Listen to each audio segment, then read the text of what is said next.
Hi friends, അപ്പോൾ ഇന്ന് നമ്മളൊരു അടിപൊളി പൂക്കളം ഡിസൈനാണ്, പീകോക്ക് പൂക്കളം ഡിസൈനാണ് ഇന്ന് നമ്മൾ ഈ വീഡിയോയിലൂടെ കാണാൻ പോകുന്നത്. വളരെ സിമ്പിളായിട്ട് ചെയ്യാൻ പറ്റും.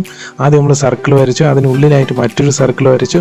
വളരെ സിമ്പിളായിട്ട് നമുക്ക് ഇത്രയും കാര്യങ്ങൾ നമുക്ക് ചെയ്യാം. ബാക്കിയുള്ള പോർഷനും വളരെ സിമ്പിളാണ്, നമുക്ക് എന്തായാലും ഇത് ചെയ്യാൻ പറ്റുന്നതാണ്. നമ്മൾ ഉള്ളിലായിട്ട് മറ്റൊരു സർക്കിളൂടെ വരച്ചിരിക്കുകയാണ്.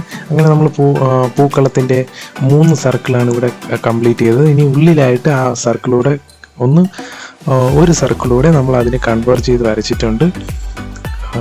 ഇനി മറ്റൊരു കർവ് ലൈനായിട്ട് നമുക്ക് ഔട്ടർ സർക്കിളായിട്ട് കർവ് ലൈൻസ് ഇങ്ങനെ ഇതുപോലെ വരച്ചെടുക്കുക. ആ പാറ്റേൺ കിട്ടാൻ വേണ്ടിയിട്ടാണ് നമ്മൾ ഈ കർവ് ലൈൻ വരയ്ക്കുന്നത്. വളരെ സിമ്പിളായിട്ട് നമുക്ക് ഇത് ഇത്രയും ചെയ്തെടുക്കാൻ പറ്റും. അതിൻ്റെ ഉള്ളിലായിട്ട് മറ്റൊരു കർവ് ലൈൻ കൂടെ വരയ്ക്കുക.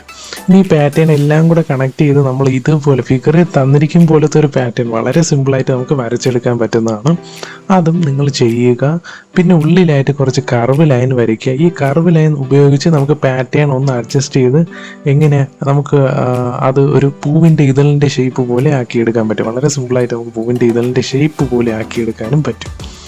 ഓക്കെ, അങ്ങനെ നമ്മൾ പൂവിൻ്റെ ഇതളിൻ്റെ ഷേപ്പും വരച്ചെടുത്തിട്ടുണ്ട്. വളരെ സിമ്പിളായിട്ട് ഇത്രയും കാര്യങ്ങൾ വളരെ നന്നായിട്ട് ചെയ്യാൻ പറ്റും. ഒന്ന് അഡ്ജസ്റ്റ് ചെയ്താൽ നല്ലൊരു പാറ്റേണാണ് നമുക്കിപ്പോൾ കിട്ടിയിരിക്കുന്നത്. അതിന് ഉള്ളിലായിട്ട് നമുക്ക് ആ തിക്നെസ് തോന്നിപ്പിക്കാനായിട്ട് ആ പൂവിൻ്റെ ഇതൾ പോലത്തെ ഷേപ്പിൽ കുറച്ചുകൂടെ തിക്നെസ് ആഡ് ചെയ്യാനായിട്ട് നമുക്ക് എന്ത് ചെയ്യാം, കുറച്ചുകൂടെ കർവ് ലൈൻസ് വരച്ച് കംപ്ലീറ്റ് ചെയ്യുക. അപ്പോൾ പൂവിൻ്റെ ഇതളിൻ്റെ ഷേപ്പും വളരെ നന്നായിട്ട് തന്നെ നമ്മളിപ്പോൾ വരച്ച് ചേർത്തിട്ടുണ്ട്.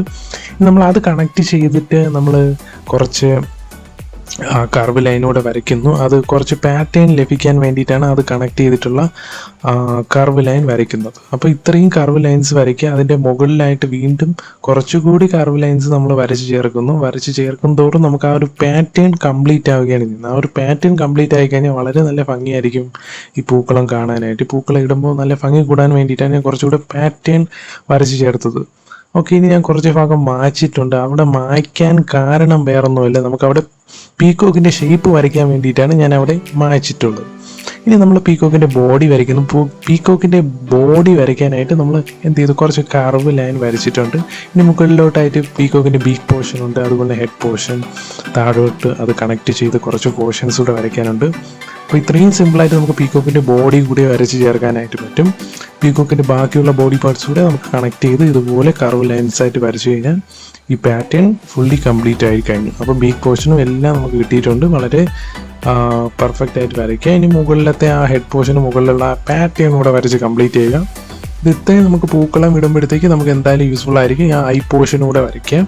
അപ്പോൾ അങ്ങനെ നമ്മൾ പീകോക്ക് ഡിസൈൻ വരച്ച് കംപ്ലീറ്റ് ചെയ്തിട്ടുണ്ട്. ഇനി കുറച്ച് പോർഷൻസ് കൂടെ ഒന്ന് കംപ്ലീറ്റ് ചെയ്യാനുണ്ട്. അതായത് ആ ഉള്ളിലത്തെ സർക്കിളിൽ നമ്മൾ കണക്ട് ചെയ്തിട്ട് കുറച്ച് ലൈൻസ് വരയ്ക്കുന്നു. കുറച്ച് എന്താ പറയുക, ഒരു പാറ്റേൺ തോന്നിപ്പിക്കാനായിട്ട് വേണ്ടിയിട്ടാണ് നമ്മളിങ്ങനെ കംപ്ലീറ്റ് ചെയ്തെടുക്കുന്നത്. അപ്പോൾ ഇത്രയും വളരെ സിമ്പിളായിട്ട് ചെയ്യാൻ പറ്റിയ ഒരു പീകോക്ക് ഡിസൈനാണ്. എല്ലാവരും ട്രൈ ചെയ്ത് നോക്കുക. അപ്പോൾ ഇതുവരെ ആരും സബ്സ്ക്രൈബ് ചെയ്യാത്ത ആരെങ്കിലും ഉണ്ടെങ്കിൽ തീർച്ചയായിട്ടും സബ്സ്ക്രൈബ് ചെയ്യുക. ഇനി അടുത്ത വീഡിയോ ആയിട്ട് കാണുമ്പോൾ ബൈ.